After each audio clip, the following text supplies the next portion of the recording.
আমি সুদীপ। আজকে আবারও একটা নতুন টপিক নিয়ে তোমাদের সামনে এসেছি। আজকে আমি আলোচনা করব ভারতের সংবিধানের বিভিন্ন গুরুত্বপূর্ণ অনুচ্ছেদগুলো নিয়ে। ঠিক আছে, সমস্ত অনুচ্ছেদগুলো আমাদের জন্য গুরুত্বপূর্ণ। আমাদের সামনে পরীক্ষা, তো সমস্ত তোমরা জানো হয়তো যে আমাদের সংবিধানে 395-এর উপরে ক্লজ নিয়ে 395-এর উপরে আমাদের অনুচ্ছেদ রয়েছে। তো সমস্ত অনুচ্ছেদ তো আমরা দেখলে হবে না, তাহলে আমাদেরকে কিছু গুরুত্বপূর্ণগুলোকেই দেখে নিতে হবে। তো দেখো, আমি গুরুত্বপূর্ণ অনুচ্ছেদগুলোকেই নিয়েছি এবং এই ভিডিওটা আমি দুটি অংশে করব। অর্থাৎ আজকে প্রথম অংশটা অর্থাৎ প্রথম পার্টটা নিয়ে এসেছি। পরবর্তীকালে আমি আবার একটা অন্য পার্ট নিয়ে আসব, সেখানে আমি বাকি যেগুলো থাকবে সেগুলোকে করিয়ে দেব। তো আজকে আমি যে গুরুত্বপূর্ণ অনুচ্ছেদগুলো নিয়ে এসেছি সেইগুলো নিয়ে একটু আলোচনা করব। যেগুলো মনে হবে যে হ্যাঁ এগুলো বোঝানোর দরকার সেগুলো বুঝিয়ে দেবো। ঠিক আছে, দেখো, ভারতীয় সংবিধানের অনুচ্ছেদসমূহ দেখো। অংশ ওয়ান মানে হচ্ছে পার্ট ওয়ান, অর্থাৎ ফার্স্ট পার্ট। আমরা জানি যে আমাদের সংবিধানে কতগুলি পার্ট রয়েছে, 25টা মতো পার্ট রয়েছে। তো এটা আমরা দেখব যে ফার্স্ট পার্টে কী রয়েছে বা প্রথম অংশে কী রয়েছে। সংঘ এবং তার রাজ্যক্ষেত্র, ইংরাজিতে বললে হয় ইউনিয়ন অ্যান্ড ইটস টেরিটরি। ঠিক আছে, এটা সম্পর্কে বলা হয়েছে ফার্স্ট পার্টে। এটা হচ্ছে সবথেকে প্রথম কোশ্চেন এবং খুব গুরুত্বপূর্ণ একটা কোশ্চেন যে আমাদের ফার্স্ট পার্টে কি বলা হয়েছে। ইউনিয়ন অ্যান্ড ইটস টেরিটরি, অর্থাৎ রাজ্য এবং তার সংঘ ইত্যাদি নিয়ে কথাবার্তা বলা হয়েছে এই অনুচ্ছেদে। ঠিক আছে, ফার্স্ট আর্টিকেলে কি বলা হয়েছে, সংঘের নাম ও রাজ্যক্ষেত্র, অর্থাৎ আমাদের যে দেশ, সংঘ বলতে আমাদের যে দেশ ইউনিয়ন, সেই ইউনিয়নের name and territory of the union. ঠিক আছে, ইউনিয়ন বলতে এখানে আমাদের দেশের কথা বলা হচ্ছে। ঠিক আছে, কারণ আমাদের দেশ কি, আমাদের দেশ হলো কতগুলো রাজ্যের একটা সংগঠন। ঠিক আছে, আমাদের দেশটা তৈরি হয়েছে কিভাবে, কতগুলো রাজ্যকে নিয়ে তৈরি হয়েছে, সংগঠিত হয়ে তৈরি হয়েছে। ঠিক আছে, তো এইটা ফার্স্ট আর্টিকেলটা তোমাদের জানা উচিত যে আমাদের দেশে যে নাম নাম এবং তার যে টেরিটরি, যে বিভিন্ন বৈশিষ্ট্য, সেই সম্পর্কে লেখা আছে কোথায়, এই ফার্স্ট আর্টিকেলে। ঠিক আছে, ইন্ডিয়া দ্যাট ইজ ভারত, এই যে এই কথাটা, এটা কোথায় উল্লেখ আছে, এই আমাদের ফার্স্ট আর্টিকেলে উল্লেখ আছে। তারপর দেখো, দ্বিতীয়টাতে বলেছে, ইম্পর্টেন্ট এটা, দ্বিতীয়টাতে বলেছে যে নতুন রাজ্যগুলির ভর্তি বা প্রতিষ্ঠা। দেখো এখানে দ্বিতীয় এবং এই তৃতীয়টা একটু দেখবে। হ্যাঁ, দ্বিতীয় এবং তৃতীয়টা কিভাবে, দেখো দ্বিতীয়টাতে বলেছে নতুন রাজ্যগুলির ভর্তি বা প্রতিষ্ঠা, ইংরাজিতে বলা হয় অ্যাডমিশন। অর্থাৎ নতুন কোনো রাজ্যকে, কোনো অন্য জায়গায় ছিল, সেটা অন্য দেশের সাথে সংযুক্ত ছিল, সেটাকে অধিগ্রহণ করে আমাদের দেশে অন্তর্ভুক্ত করা হচ্ছে, সেইটাকে বলা হচ্ছে অ্যাডমিশন বা এস্টাবলিশমেন্ট, একই কথা। তো এইরকম ক্ষেত্রে কোন আর্টিকেলটার দ্বারা এটাকে সংশোধন করা হবে না, আর্টিকেলে হচ্ছে আর্টিকেল 2। কিন্তু এখানে দেখো, তোমরা একটু নিচে চলে এসো, নিচে দেখো রয়েছে 3 নাম্বার যে আমাদের আর্টিকেলটা, সেখানে লেখা রয়েছে নতুন রাজ্য গঠন এবং বর্তমান রাজ্যগুলির ক্ষেত্রে ক্ষেত্র সীমানা বা নাম পরিবর্তন। এইটা কত নম্বরে, 3 নম্বরে রয়েছে। অর্থাৎ এমন কোনো রাজ্য আমাদের ভারতের মধ্যে অবস্থিত ছিল, এমন কোনো রাজ্য আমাদের ভারতের মধ্যে অবস্থিত ছিল, সেটা কি আমরা বিভক্ত করে দুটি অংশে ভাগ করলাম। অর্থাৎ একটা সময় যেমন জম্মু কাশ্মীর একটা রাজ্য ছিল, সেটাকে ভেঙে আমরা লাদাখ এবং জম্মু কাশ্মীর দুটি আলাদা আলাদা ইউনিয়ন টেরিটরিতে পরিণত করলাম। অথবা এই যে অন্ধ্রপ্রদেশ একটাই রাজ্য ছিল, সেটাকে 2014 সালে ভেঙে সেটাকে অন্ধ্রপ্রদেশ এবং তেলেঙ্গানা দুটি আলাদা আলাদা রাজ্যে পরিণত করলাম। এই ধরনের কেস, যেটা আগে থেকেই আমাদের ভারতবর্ষের মধ্যে ছিল, কিন্তু সেটাকে ভেঙে তার বাউন্ডারিটাকে পরিবর্তন করলাম, তার নামের পরিবর্তন করলাম, তার আয়তনের পরিবর্তন করলাম, এই ধরনের কেসগুলোর ক্ষেত্রে যেটা প্রযোজ্য হবে সেটা হচ্ছে আর্টিকেল নাম্বার 3। ঠিক আছে, এই ফার্স্ট পার্টটা থেকে আমাদের এই তিনটেই খুব ভালো করে মনে রাখতে হবে, যে প্রথম, দ্বিতীয় এবং এই তৃতীয়। দেখো এখানে 2A, 2 ক লেখা রয়েছে, মানে 2A। এটা ইম্পর্টেন্ট নয়, এটাকে করার দরকার নেই, তোমরা করবে এই জাস্ট 3টে মনে রেখো। ঠিক আছে, তারপর দেখো, তারপর চলে এসো পার্ট নাম্বার 2A, অর্থাৎ অংশ দ্বিতীয়। এখানে কিসের সম্পর্কে বলা হয়েছে, নাগরিকত্ব, অর্থাৎ সিটিজেনশিপ। তাহলে 2 নাম্বার আমাদের সংবিধানের দ্বিতীয় পার্টে, দ্বিতীয় অংশে কিসের সম্পর্কে বলা হয়েছে, নাগরিকত্ব বা সিটিজেনশিপ সম্পর্কে বলা হয়েছে। ঠিক আছে, এবার সিটিজেনশিপটা কোথা থেকে আরম্ভ হয়েছে, দেখো তোমরা যদি একটু খেয়াল করে থাকো, দেখো আমাদের যে প্রথম অংশটা ছিল সেটা ছিল কত থেকে, 1 থেকে শুরু করে 4 পর্যন্ত। তাহলে নাগরিকত্বটা কোথা থেকে শুরু হবে, নাগরিকত্বটা শুরু হবে 5 থেকে শুরু করে তোমাদের চলবে তোমাদের 11 পর্যন্ত, অর্থাৎ 5 থেকে 11 পর্যন্ত সিটিজেনশিপ সম্পর্কে বলা হয়েছে বা নাগরিকত্ব সম্পর্কে বলা হয়েছে। এটা কত নম্বর পার্টের অংশ, এটা হচ্ছে পার্ট নাম্বার 2। ঠিক আছে, তো এই কথাগুলো যেগুলো বলছি সেগুলো মাথায় রাখো, এগুলো থেকে কোশ্চেন আসবে। দেখো আমি যেটা ইম্পর্টেন্ট সেটা সম্পর্কে বলি, সেটা হচ্ছে তোমাদের এই 3টে 8, 9, 11 এবং তার সাথে এই 10টাকেও মনে রাখো। ঠিক আছে, এই 4টে তোমরা একটু ভালো করে মনে রাখো। কী কী, দেখো 8 নাম্বার আর্টিকেল, যেটা 8 নাম্বার, সেই 8 নাম্বারে কী বলা হয়েছে, ভারতের বাইরে বসবাসকারী ভারতীয় বংশোদ্ভূত কিছু ব্যক্তির নাগরিকত্বের অধিকার। কি এর মানেটা কি, দেখো ইংরেজিতে বললে right of citizenship of certain person of Indian origin residing outside India. অর্থাৎ কিছু কিছু ব্যক্তি যারা ভারতেরই লোক কিন্তু বসবাস করে বিদেশে, ঠিক আছে, যাদেরকে এক কথায় আমরা এনআরআই বলি, নন রেসিডেন্ট ইন্ডিয়ান। ঠিক আছে, তো সেই সমস্ত ইন্ডিয়ানদের সিটিজেনশিপের মানে স্ট্রাকচারটা কীরকম হবে, তাদের রুলস রেগুলেশনটা কীরকম হবে, সেটা সম্পর্কে বলা হয়েছে আমাদের এই 8 নাম্বার আর্টিকেলে। ঠিক আছে, 8 নাম্বার আর্টিকেলে মনে থাকবে। তারপর 9 নাম্বার আর্টিকেলে কি বলা হয়েছে, 9 নাম্বার আর্টিকেলে বলা হয়েছে যে 9 নাম্বার আর্টিকেলে বলা হয়েছে যে স্বেচ্ছায় বিদেশি রাষ্ট্রের নাগরিকত্ব অর্জনকারী ব্যক্তিরা নাগরিক হবে না। তো এখান থেকে কি বোঝা যাচ্ছে, আমাদের দেশে তোমরা জানো যে আমাদের দেশে সিঙ্গেল সিটিজেনশিপ রয়েছে, অর্থাৎ একক নাগরিকত্ব। আমাদের দেশে একটা মানুষের একটাই নাগরিক পরিচয় রয়েছে, সেটা সব জায়গাতেই গ্রহণ হবে। অর্থাৎ আমাদের ভোটার কার্ড সেটা একটাই, এবং আমাদের যে আধার কার্ড সেটাও একটাই। অর্থাৎ সেটাকে দেখেই তুমি কিন্তু মানে গোটা দেশেই কিন্তু করতে পারবে। এটার জন্য প্রত্যেকটা, যে পশ্চিমবঙ্গ আলাদা তোমাকে কোনো দেবে, মানে নাগরিকত্ব দেবে, আবার ইন্ডিয়া থেকে কোনো নাগরিকত্ব দেবে, এরকম কিন্তু ডুয়েল নাগরিকত্ব আমাদের দেশে নেই। এটা আছে কোথায়, আমেরিকাতে আছে, কিন্তু আমাদের দেশে এরকম কোনো দ্বি নাগরিকত্ব আমাদের দেশে নেই। আমাদের দেশে আছে একক নাগরিকত্ব, এটা মাথায় রাখবে। এটা খুব গুরুত্বপূর্ণ কথা বললাম। এরপর এখানে যেটা বলেছে, যদি কোনো ব্যক্তি, ধরো আমি যদি কোনো অন্য দেশে গিয়ে বসবাস করতে শুরু করলাম, সেখানকার নাগরিকত্ব অধিগ্রহণ করলাম, সেখানকার নাগরিকত্ব নিয়ে নিলাম, তাহলে অটোমেটিক্যালি আমি চাহে দেশকে, আমার নিজের দেশকে অর্থাৎ ভারতবর্ষকে জানাই, রিপোর্ট করি বা না করি, আমাদের দেশের যে আমার যে ভারতীয় ইন্ডিয়ান সিটিজেনশিপ, সেটা কিন্তু অটোমেটিক্যালি টার্মিনেট হয়ে যাবে, সেটা অটোমেটিক্যালি বাদ চলে যাবে। ঠিক আছে, তো এই কথাটাই এখানে বলা হয়েছে যে স্বেচ্ছায় বিদেশি রাষ্ট্রের নাগরিকত্ব অর্জনকারী ব্যক্তিরা নাগরিক হবে না। ঠিক আছে,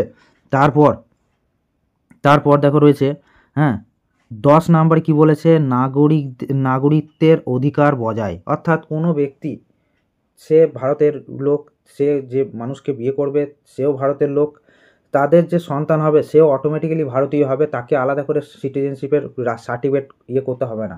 অর্থাৎ আমার মা বাবা যদি ভারতীয় হয় তাহলে আমি অটোমেটিক্যালি ভারতীয় হব। এটাই বলা হচ্ছে নাগরিকত্বের অধিকার বজায়। অর্থাৎ সেই জিনিসটা কন্টিনিউয়াস চলেই যাবে। যদি কোনো আমি অন্য দেশে না চলে গিয়ে থাকি বা অন্য দেশে মানে সাথে কোনো রকম সম্পর্ক না তৈরি হয়, তাহলে পরে সেক্ষেত্রে আমার কিন্তু নাগরিকত্ব কন্টিনিউ থাকবে, continuance of the right of citizenship, এটা বলা হয়েছে 10 নম্বরে। আর এই সব শেষে এটা সব থেকে মনে রাখবে, এই যে আমরা CAA করি না, সিটিজেনশিপ অ্যামেন্ডমেন্ট অ্যাক্ট, এই যে অ্যামেন্ডমেন্ট হয়, সিটিজেনশিপ অ্যামেন্ডমেন্ট অ্যাক্ট, এই যে অ্যামেন্ডমেন্ট হয় কোথায়, কত নাম্বার আর্টিকেলে পরিবর্তন হয়েছিল জানো, এই 11 নাম্বার আর্টিকেলে পরিবর্তন হয়েছিল। এখানেই অ্যাকচুয়ালি এই 11 নাম্বার আর্টিকেলে কি বলেছে, এই 11 নাম্বার আর্টিকেলে বলা হয়েছে যে আইন দ্বারা নাগরিকত্বের অধিকার নিয়ন্ত্রণ করার জন্য সংসদের ক্ষমতা, অর্থাৎ parliament to regulate the right of citizenship by the law. Parliament বা সংসদ চাইলে আমাদের যে নিয়মকানুন যেগুলো সংবিধানে রয়েছে সেইগুলোকে পার্লামেন্ট চাইলে পরিবর্তন করতে পারে। এবং তুমি দেখবে যে ইদানিং অনেকবার সিটিজেনশিপ অ্যামেন্ডমেন্ট অ্যাক্ট বা CAA এসেছে। লাস্ট টাইম যখন এসেছিলো তোমরা জানো অনেক বড় হাঙ্গামা হয়েছিল সেটাকে নিয়ে, এবং এটা থেকে কোশ্চেন আসে যে প্রথম সিটিজেনশিপ অ্যামেন্ডমেন্ট অ্যাক্ট বা প্রথম CAA কত সালে হয়েছিল, তো সেটা মনে রাখবে 1955 সালে ফার্স্ট সিটিজেনশিপ অ্যামেন্ডমেন্ট অ্যাক্ট হয়েছিল। ঠিক আছে, পরবর্তী কোশ্চেন দেখো আমরা এতক্ষণ ধরে পড়লাম কি নাগরিকত্ব সম্পর্কে। এরপর যেটা আসছে সেটা খুবই ইম্পর্ট্যান্ট এবং এখান থেকে কিন্তু একটা কোশ্চেন মাস্ট আসতেই পারে, হ্যাঁ, মানে 99% চান্স যে এখান থেকে একটা কোশ্চেন আসবে। সেটা হচ্ছে কি ফান্ডামেন্টাল রাইটস বা মৌলিক অধিকার, ঠিক আছে, ফান্ডামেন্টাল রাইটস বা মৌলিক অধিকার। এবার এটা কত নাম্বার পার্টে রয়েছে, খুব ইম্পর্ট্যান্ট, এটা রয়েছে 3 নাম্বার পার্টে, অর্থাৎ তৃতীয় অংশে, ভারতীয় সংবিধানের তৃতীয় অংশে মৌলিক অধিকার সম্পর্কে বলা হয়েছে। দেখো 12তে কী বলেছে, মানে 12তে কী বলেছে বলার আগে বলি যে আমাদের যে এই মৌলিক অধিকার সেটা শুরু হচ্ছে 12 থেকে। তোমরা জানো 11 পর্যন্ত আমাদের নাগরিকত্ব হলো। তারপর মৌলিক অধিকার শুরু হচ্ছে 12 থেকে। 12 থেকে চলবে কত দূর পর্যন্ত? 12 থেকে 35 পর্যন্ত হলো মৌলিক অধিকার। 12 থেকে 35 পর্যন্ত হলো কি মৌলিক অধিকার। সেটা কত নাম্বার পার্টে রয়েছে? 3 নাম্বার পার্টে রয়েছে। তো সেইগুলো নিয়ে একটু আলোচনা করব আমরা এখন। দেখো মৌলিক অধিকার, ফান্ডামেন্টাল রাইট, দেখো প্রথমেই রয়েছে 12 নাম্বারে রয়েছে ডেফিনেশন অফ স্টেট বা রাষ্ট্রের সংজ্ঞা কী জিনিস, রাষ্ট্র কী জিনিস হয় সেটা সম্পর্কে বলা হয়েছে। বেশ, তারপর 13 নাম্বারে বলেছে laws inconsistent with or in derogation of the fundamental rights, ঠিক আছে। তো বলছে মৌলিক অধিকারের সাথে অসঙ্গতিপূর্ণ বা ক্ষুণ্ণকারী আইনসমূহ বাতিল করা হবে, অর্থাৎ সেই সমস্ত আইনগুলোকে বাদ দিয়ে দাও বা সেগুলোকে ক্ষুণ্ণ করে দাও যে সমস্ত জিনিসগুলো ফান্ডামেন্টাল রাইটকে ক্ষুণ্ণ করে। অর্থাৎ এমন কোনো একটা আইন আনলো সরকার যে আইনটা প্রণয়ন করার দরুন ভারতীয়দের নাগরিকদের যে মৌলিক অধিকার সেটা নষ্ট হচ্ছে, তাহলে পরে সেই আইনটা আসতেই দেবে না, সেটা সুপ্রিম কোর্ট কী করবে? নাল অ্যান্ড ভয়েড করে দেবে, ঠিক আছে। তো সেটাই বলা হয়েছে 13 নাম্বার আর্টিকেলে। 14 নাম্বারে দেখো, 14 নাম্বারে কী বলা হয়েছে, এখান থেকেই অ্যাকচুয়ালি শুরু হচ্ছে তোমার ফান্ডামেন্টাল রাইটের, এখান থেকেই কোশ্চেনগুলো আসতে পারে যে 14 থেকে আইনের দৃষ্টিতে, এবার মুছে দিই এটা, আইনের দৃষ্টিতে সমতা, ইকুয়ালিটি বিফোর ল, এই জিনিসটা কোথায় বলা হয়েছে? 14 নাম্বার আর্টিকেলে বলা হয়েছে আইনের দৃষ্টিতে সবাই সমান। এটা কোথায় বলা হয়েছে? তোমার 14 নাম্বার আর্টিকেলে। 15 নাম্বারে কী বলা হয়েছে? ধর্ম, জাতি, বর্ণ, লিঙ্গ, জন্মস্থানের ভিত্তিতে বৈষম্য করা যাবে না বা বৈষম্য নিষিদ্ধ, ঠিক আছে। এটা কত নাম্বার আর্টিকেলে বলা হয়েছে? 15 নাম্বার আর্টিকেলে বলা হয়েছে, খুব ইম্পর্ট্যান্ট এটা। তারপর দেখো 16 নাম্বারে বলা হয়েছে সরকারি চাকরিতে সুযোগের ক্ষমতা। সরকারি চাকরি বললেই 16 নাম্বার, সরকারি চাকরিতে equality of opportunity in matters of public employment. Public এমপ্লয়মেন্টে যে ইকুয়ালিটির কথা বলা হয়েছে সেটা কত নাম্বার আর্টিকেল? সেটা হচ্ছে তোমার কত নাম্বার আর্টিকেল? সেটা হচ্ছে 16 নাম্বার আর্টিকেল, ঠিক আছে, 16 নাম্বার আর্টিকেল। তারপরে দেখো 17 নাম্বারে কী বলা আছে? অস্পৃশ্যতার বিলুপ্তিকরণ, ঠিক আছে, অস্পৃশ্যতার বিলুপ্তিকরণ অর্থাৎ অ্যাবলিশন অফ আনটাচেবিলিটি।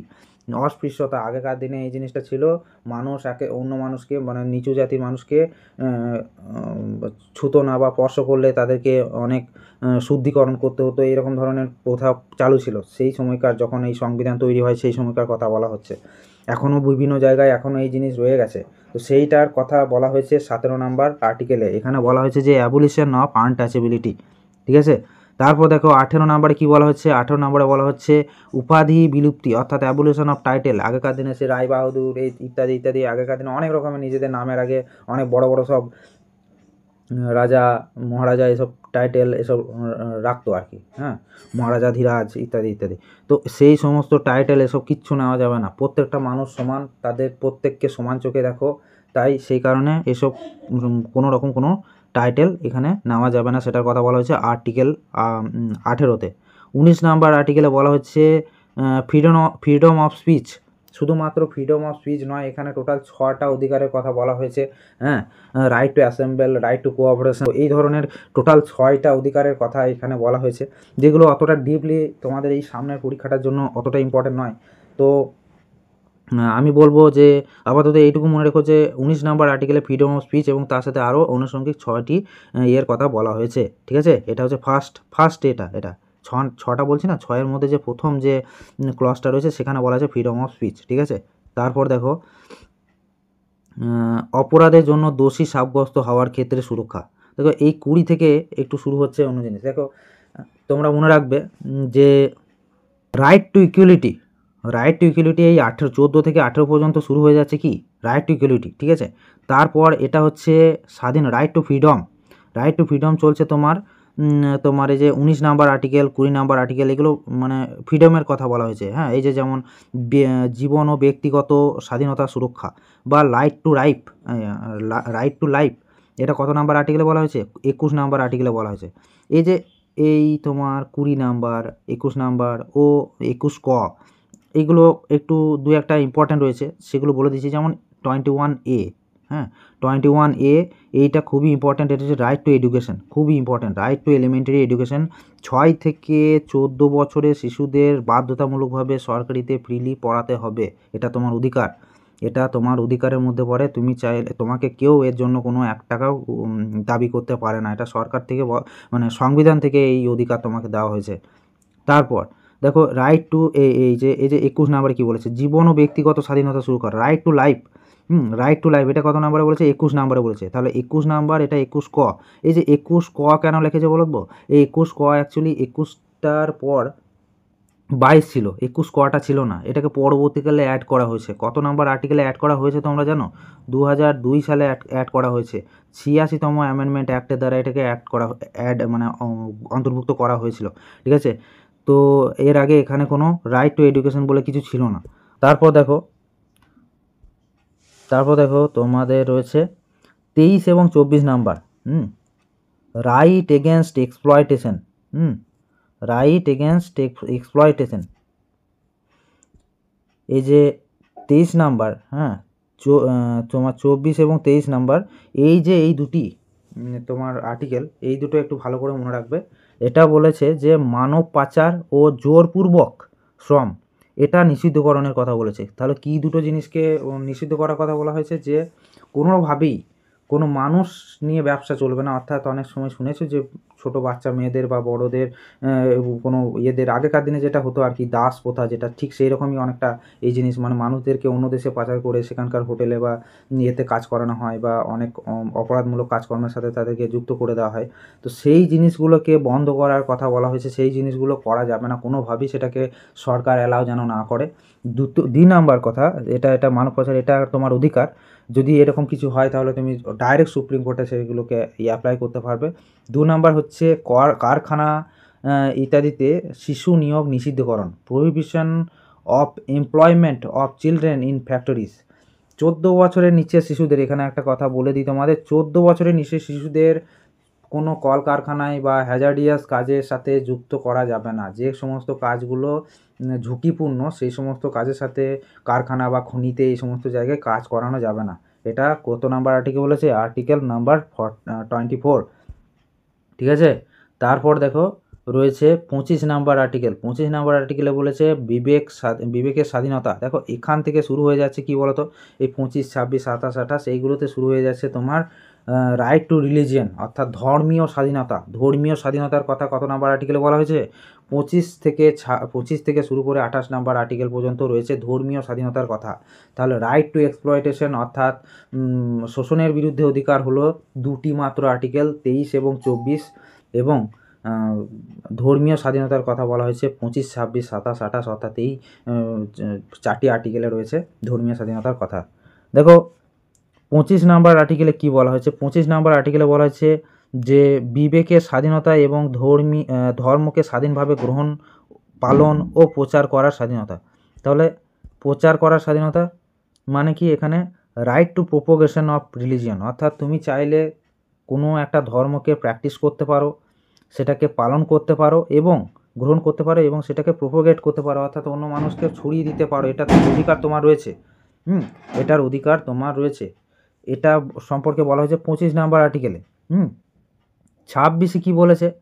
পরিচালনা, ম্যানেজমেন্ট। দেখো এই পরিচালনা শব্দটাকে, এই কিওয়ার্ডটাকে মাথায় রেখো। পরিচালনা বলা হলে, ধর্মীয় বিষয় পরিচালনার কথা বলা হলে 26 নাম্বার আর্টিকেল। বাকিগুলো যেমন তোমার প্র্যাকটিস এবং প্রোপোগেশন, অর্থাৎ গ্রহণ, পালন এবং প্রচার, এই যে প্রচার, এই শব্দটা থাকলে কত নাম্বার আর্টিকেল হবে? 25 নাম্বার আর্টিকেল হবে। এবং 27 দেখো, 27 যে একটা কিওয়ার্ড যেটা বলবো, যে কোনো তোমার ধর্ম রয়েছে, সেই ধর্মকে তুমি তোমার কর দিতে পারো, ট্যাক্স দিতেই পারো। বিভিন্ন ধরনের ট্যাক্স হয়, যেমন মুসলিমদের যেমন জাকাত হয়ে থাকে, অন্যান্যদের বিভিন্ন ধরনের ট্যাক্স হয়ে থাকে, যেগুলো প্রদান করা হয়ে থাকে কোনো সংস্থাকে বা কোনো ধর্মীয় ইনস্টিটিউশনকে। তুমি চাইলে ট্যাক্স দিতে পারো। এই যে ট্যাক্সের কথা যদি থাকে তাহলে হবে 27 নাম্বার আর্টিকেল। তারপর দেখো রয়েছে 28 নাম্বারে কি বলা হয়েছে যে এই যে উপাসনা, ধর্মীয় উপাসনার কথা, হ্যাঁ, যে কিছু শিক্ষা প্রতিষ্ঠানে ধর্মীয় নির্দেশনা বা ধর্মীয় উপাসনায় উপস্থিত থাকার স্বাধীনতা। তুমি চাইলে যে কোনো নয়, মানে তোমার নিজের ধর্মের উপাসনায় বা কোনো ইনস্টিটিউশনে উপস্থিত থাকতে পারো, সেখানেও যেখানে উপাসনা চলছে তখন তুমি উপস্থিত থাকতে পারো, তার অধিকার সম্পূর্ণভাবে তোমার রয়েছে। এটা বলা হয়েছে 28 নাম্বার আর্টিকেলে।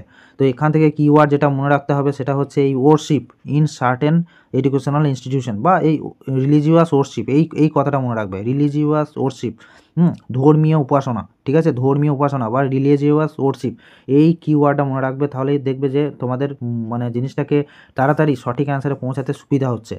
এই সমস্ত কিওয়ার্ডগুলোকে মাথায় রাখার চেষ্টা করবে। 29 নাম্বার হচ্ছে তোমার সংখ্যালঘুদের স্বার্থ রক্ষা। দেখো 28 পর্যন্ত গেল ধর্মীয় স্বাধীনতা, এরপর শুরু হচ্ছে কি সংখ্যালঘুদের ইন্টারেস্টের কথা বলা হচ্ছে, সংখ্যালঘুদের সম্পর্কে বলা হচ্ছে প্রোটেকশন অফ ইন্টারেস্ট অফ মাইনরিটিসদের সম্পর্কে বলা হয়েছে। কত নাম্বার? 29 এবং 30-এ এদের বলা হচ্ছে ফার্স্টটাতে কি বলা হচ্ছে, protection of interest of minorities, সংখ্যালঘুদের স্বার্থ রক্ষা। আর 30 নাম্বারে কী বলেছে, সংখ্যালঘুদের শিক্ষা প্রতিষ্ঠান স্থাপনা ও পরিচালনার অধিকার। মানে যারা সংখ্যালঘু রয়েছে তারা নিজেদের শিক্ষা প্রতিষ্ঠান স্থাপন করতে পারে এবং সেটাকে পরিচালনাও করতে পারে। এই যেমন মাদ্রাসা যে সমস্ত স্কুলগুলো রয়েছে সেগুলো কিন্তু এইরকম টাইপেরই শিক্ষা প্রতিষ্ঠান, ঠিক আছে। দেখো এরপর দুটো ইম্পর্ট্যান্ট আমি বলবো, সেটা হচ্ছে এই যে সেটা হচ্ছে এই 32 নাম্বার আর্টিকেলটা মনে রেখো, লেক বা রিটসের কথা বলা হয়েছে। অ্যাকচুয়ালি এই কী জিনিস, রিট অ্যাকচুয়ালি 5 প্রকারের রিটস আছে, ঠিক আছে। এটা কত নাম্বার আর্টিকেলে বলা হয়েছে? 32 নাম্বার আর্টিকেলে বলা হয়েছে। এবং এই 32 নাম্বার আর্টিকেলে বলাটা কি হয়েছে, কনস্টিটিউশনাল রেমিডিজের কথা বলা হয়েছে, constitutional remedies for enforcement of fundamental rights including Ritz, ঠিক আছে। এখানে রিটসের জারি কথা বলা হয়েছে এবং কনস্টিটিউশনাল রেমিডিজের কথা বলা হয়েছে। অর্থাৎ যদি কোনোভাবে তোমার এই যে উপরে যে এত সব অধিকারের কথা বললো, যদি কোনো একটা অধিকার যদি তোমার ক্ষুণ্ণ হয়, সেক্ষেত্রে তুমি সুপ্রিম কোর্টে সরাসরি অ্যাপ্লাই করতে পারবে, সুপ্রিম কোর্ট তোমাকে তার বিচার দেবে। হচ্ছে এই ধরনের বিভিন্ন ধরনের টোটাল 5টা রয়েছে। এই 5টা মাধ্যমে তুমি কোর্টে গিয়ে অ্যাপ্লাই করতে পারবে। 5টা বলতে পারো একটা উপায়। সেই 5টা উপায়ে বিভিন্ন অপরাধের জন্য বিভিন্ন রকমের রিট রয়েছে। যদি কথা লেগে বলছি, যদি কোনো মানুষকে, মানে তোমার কোনো আপনজনকে যদি কোনোভাবে অন্যায়ভাবে যদি ডিটেন করা রাখা হয়েছে, হ্যাঁ, তাহলে তুমি সেই মানুষটাকে তার সাথে দেখা করতে চাইছো, অথচ পুলিশ বা অন্যান্য কেউ যদি দেখাতে না ইচ্ছুক হয়, তাহলে তুমি ডাইরেক্ট তুমি এটা রিট জারি করতে পারো। সেই রিটটা কি?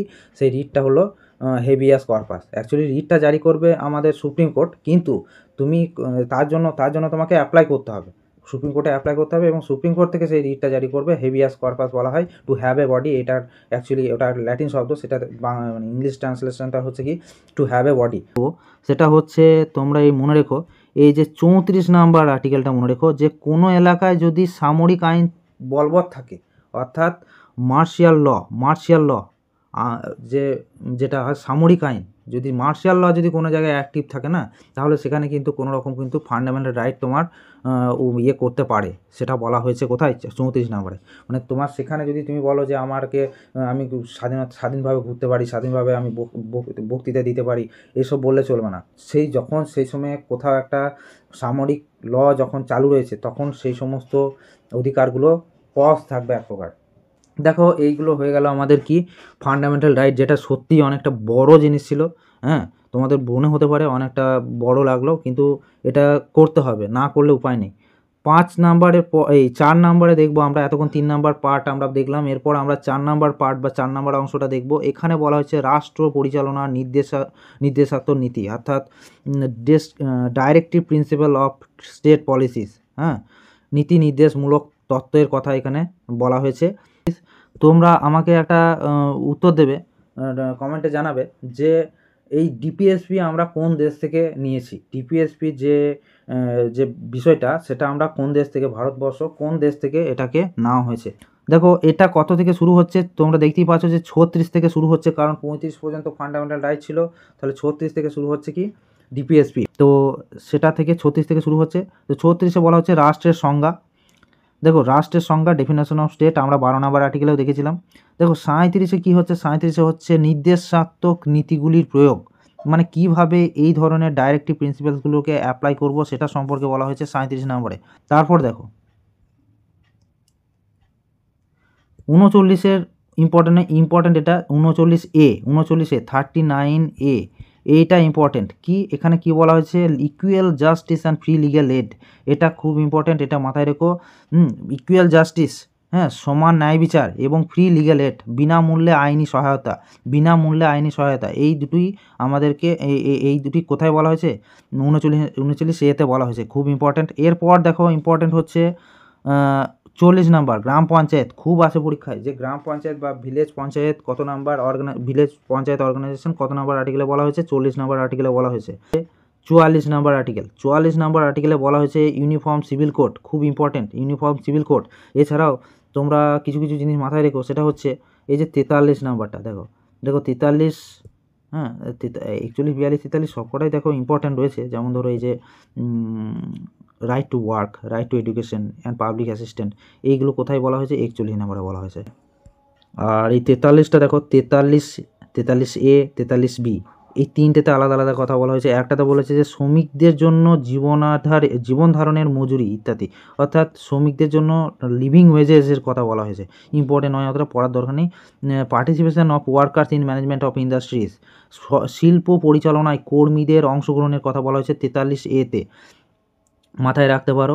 হ্যাঁ, আমি তো বলবো যে এই 43, 42, 41 এগুলো যদি মাথায় নাও থাকে, 40 এবং 44 অবশ্যই মাথায় রাখবে, ঠিক আছে।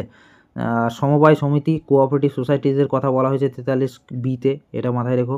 তারপর দেখো 45 নাম্বারটা মনে রেখো, 45 নাম্বারে আমরা যে অঙ্গনওয়াড়ি যে ব্যবস্থাটা রয়েছে না, সেটা এক প্রকারে 45 নাম্বার আর্টিকেলের জন্যই হয়েছে, মনে রেখো।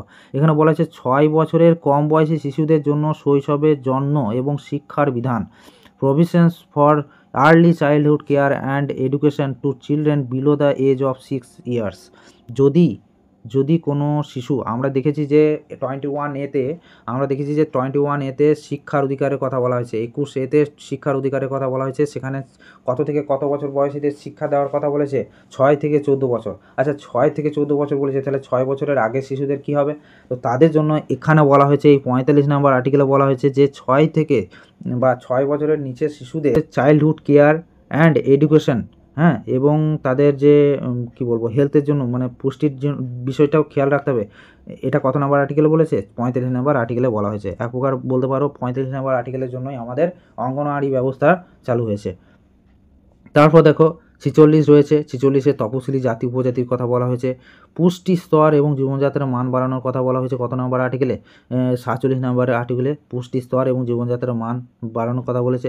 48 নম্বরে দেখো বলা হয়েছে, 48 নম্বরে বলা হচ্ছে এগ্রিকালচার অ্যান্ড অ্যানিম্যাল হাজব্যান্ডারি, 48 নম্বরে এগ্রিকালচার অ্যান্ড অ্যানিম্যাল হাজব্যান্ডারির কথা বলা হয়েছে 48-এ এবং 48A খুব ইম্পর্টেন্ট, 48A-টাতে বলেছে protection and improvement of environment, হ্যাঁ, কিসের জন্য, উন্নয়ন বলছে সুরক্ষা এবং উন্নয়ন এবং বন্যপ্রাণী সংরক্ষণ, protection and improvement of environment and safeguarding of forest and wild life, ঠিক আছে, safeguarding of forest and wild life. তাহলে কী কী জিনিসের কথা বলা আছে, দেখো তিনটে যে ইম্পর্টেন্ট জিনিস, সেটা হচ্ছে যে এখানে এনভায়রনমেন্টের দিকটা খেয়াল রাখতে হবে এবং ওয়াইল্ড লাইফের দিকটাও খেয়াল রাখতে হবে, হ্যাঁ, ওয়াইল্ড লাইফ, ফরেস্ট এবং ওয়াইল্ড লাইফ, এবং এদিকে এনভায়রনমেন্ট, ইমপ্রুভমেন্ট অফ এনভায়রনমেন্ট, এই দুটো জিনিসই কোথায় কত নম্বরে, 48A-তে বলা হয়েছে। এবং খুব আরও ইম্পর্টেন্ট এই তিনটে, ঠিক আছে, 49, 50 এবং 51। 49-এ বলা হয়েছে protecting of monuments and places objects of national importance, ঠিক আছে। দেখো জাতীয় গুরুত্বের স্মৃতিস্তম্ভ এবং স্থানের বস্তুগুলির সুরক্ষা করতে হবে, অর্থাৎ যে সমস্ত স্থানগুলো বা যে সমস্ত মনুমেন্টস বা কোনো স্মৃতিসৌধ যেগুলো আমাদের জাতীয় দিক থেকে খুবই তাৎপর্যপূর্ণ, সেইগুলোকে আমাদের রক্ষা করতে হবে, সরকারকে রক্ষা করতে হবে, সেটাই বলা হয়েছে কত নাম্বার আর্টিকেলে, 49 নাম্বার আর্টিকেলে। তাহলে মনুমেন্টসের প্রোটেকশনের কথা বলা হয়েছে 49-এ, মনুমেন্টসের প্রোটেকশন 49 নাম্বার, মনুমেন্টসের প্রোটেকশন 49 নাম্বার। তারপর দেখো 50 নাম্বারে কী বলেছে, 50 নাম্বারে বলা হয়েছে বিচার বিভাগকে কার্যনির্বাহী বিভাগ থেকে পৃথকীকরণ। বিচার বিভাগ আর একটা হচ্ছে কার্যনির্বাহী বিভাগ, অর্থাৎ সোজা কথায় বলতে গেলে বিচার ব্যবস্থা এবং যে আমাদের যে দেশের যে এক্সিকিউটিভ ব্যাপার, এক্সিকিউটিভ মানে কি, দেখো আমাদের দেশে তো 3টে জিনিস থাকে, একটা শাসন ব্যবস্থা চলতে গেলে 3টে জিনিস লাগে, একটা হচ্ছে লেজিসলেটিভ, একটা হচ্ছে এক্সিকিউটিভ, আর একটা হচ্ছে জুডিশিয়ারি। লেজিসলেটিভ, এক্সিকিউটিভ আর জুডিশিয়ারি, ঠিক আছে, এই 3টে পিলার দিয়ে আমাদের দেশের শাসন ব্যবস্থা, যে কোনো দেশের শাসন ব্যবস্থা চলতে পারে। তো লেজিসলেটিভের কাজ হচ্ছে কি, শাসন তৈরি করা, কোনো একটা আইনকে তৈরি করা। লেজিসলেটিভ অর্থাৎ এই যে আমাদের সদন, পার্লামেন্টে এগুলো রয়েছে, এগুলো লেজিসলেটিভের পার্ট, নেতা মন্ত্রী এরা হচ্ছে লেজিসলেটিভের পার্ট। বেশ, তারপর যে এক্সিকিউটিভ, আইএএস আইপিএস এরা হচ্ছে এক্সিকিউটিভ, ওরা সেই আইন যেটা নেতা মন্ত্রীরা তৈরি করলো, সেই আইনটাকে এক্সিকিউট করবে কারা, এই আইএএস আইপিএসরা। এরা সেই জিনিসটাকে গ্রাউন্ড লেভেলে সেটাকে নিয়ে যাবে, সেটাকে প্রোপোগেট করবে, সেটাকে ছড়াবে, সেটা কাজ হলো। এবার এই যে আইন, সেটাকে যারা মানবে না তাদেরকে শাস্তি দেবে বা তাদের বিচার করবে কে, তাদেরকে বিচার করবে এই জুডিশিয়ারি, ঠিক আছে। তো এই 3টে জিনিস এক প্রকারে যদি একটা তালমেল বজায় রেখে যদি চলতে পারে, তাহলে সেই শাসন ব্যবস্থা সুশাসন ব্যবস্থাতে পরিণত হতে পারে। এবার এখানে বলা হয়েছে যে এই 50 নম্বরে বলা হয়েছে যে বিচার বিভাগ, এই যে বিচার বিভাগ বললাম, আর এই যে এক্সিকিউটিভ, এই দুটোকে আলাদা হতে হবে, এই দুটোকে একসাথে হলে হবে না। অর্থাৎ যে লোকটা এক্সিকিউটিভ, সেই লোকটা যদি বিচার করে তাহলে ওটা মুশকিল আছে। মানে যে আইএস আইপিএস হবে, সে কিন্তু ওই জুডিশিয়ারিতে কাজ করলে চলবে না, সেটা সম্পূর্ণ আলাদা হবে, বুঝতে পারলো তো। সেই জিনিসটাই এখানে তুলে ধরার কথা বলা হয়েছে যে separation of judiciary from executive, এটা কত নাম্বার আর্টিকেলে বলা হয়েছে, তোমার 50 নাম্বার আর্টিকেলে বলা হয়েছে, ঠিক আছে। তারপর দেখো 51-তে কী বলা হয়েছে, 51-তে বলা হয়েছে যে আন্তর্জাতিক শান্তি এবং নিরাপত্তার কথা বলা হয়েছে। আন্তর্জাতিক শান্তি এবং নিরাপত্তা অর্থাৎ promotion of international piece and security, international piece and security কত নাম্বার আর্টিকেল, 51 নাম্বার আর্টিকেল। তারপর চলো, এতক্ষণ পড়লাম আমরা ডিপিএসপি। দেখো ডিপিএসপি 4 নাম্বার পার্টে রয়েছে, আমরা আগেই বলে দিয়েছি। ডিপিএসপির পর যেটা রয়েছে সেটা হচ্ছে ফান্ডামেন্টাল ডিউটি বা মৌলিক কর্তব্য, এটাকে পরবর্তীকালে ইনক্লুড করা হয়েছিল কত নাম্বার সংশোধনী দ্বারা, 1976 সালে 42তম সংবিধান সংশোধনের মাধ্যমে এই ফান্ডামেন্টাল ডিউটিসকে আমাদের সংবিধানে গ্রহণ করা হয়েছিল, ঠিক আছে। তো এটা কত নাম্বার পার্টে রাখা হয়, 4A-তে, মনে রাখো 4A পার্ট নাম্বার কত, 4A, মৌলিক কর্তব্যের পার্ট নাম্বার কত, 4A। এখানে আর্টিকেল কত, আর্টিকেল একটাই রয়েছে 51A। এই 51Aটার ভিতরে না 11টা, টোটাল 11টা সাব ক্লজ দেওয়া আছে, টোটাল 11টা সাব ক্লজ দেওয়া আছে। সেই 11টা সাব ক্লজে এক একটা করে তোমার মৌলিক কর্তব্যের কথা বলা হয়েছে, অর্থাৎ একজন নাগরিকের কী কী কর্তব্য সেসব দেওয়া হয়েছে, ঠিক আছে। প্রথমে 10টা ছিল, পরবর্তীকালে 2002 সালে 26 নাম্বার সংবিধান সংশোধনী দ্বারা আরও একটাকে অ্যাড করে টোটাল বর্তমানে কতগুলি রয়েছে, টোটাল বর্তমানে 11টি মৌলিক কর্তব্য রয়েছে, ঠিক আছে। আর এটা কি প্রথমে থেকে ছিল না, এটা প্রথম থেকে ছিল না, এটা কত সালে এসেছিল, 1976 সালে। কত সালে বললাম, 1976 সালে এসেছিল। এবং মনে রেখো যে এটা কত নাম্বার সংবিধান সংশোধনী দ্বারা গ্রহণ করানো হয়েছিল, 42তম সংবিধান সংশোধনী দ্বারা। এই 42তম সংবিধান সংশোধনীকে কী বলা হয়, মিনি কনস্টিটিউশন বলা হয়ে থাকে, কারণ এখানে আরও অনেক কিছু হয়েছিল, ঠিক আছে। তারপর দেখো এরপর ইউনিয়ন চলে আসছে, ইউনিয়ন, এই যে পার্ট 5 থেকে কি হয়ে যাচ্ছে, ইউনিয়ন চলে আসছে, ঠিক আছে। এই যে প্রেসিডেন্ট এবং ভাইস প্রেসিডেন্টের কথা বলা হয়েছে পার্ট 5-এ, প্রথমেই রয়েছে প্রেসিডেন্ট এবং ভাইস প্রেসিডেন্টের কথা। এবার দেখো এই যে প্রথমেই রয়েছে প্রেসিডেন্টের সম্পর্কে বলেছে, এইগুলো একটু চটচট করে যদি মাথায় রাখতে পারো তো ভালো হয় আর কি।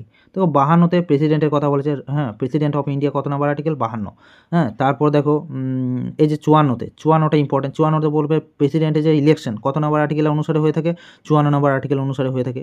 তারপর যে তোমার এই যে প্রেসিডেন্টের টার্মস অফ অফিস মানে কতদিন পর্যন্ত একজন প্রেসিডেন্ট থাকবে সেটা সম্পর্কে বলা হয়েছে 56-তে।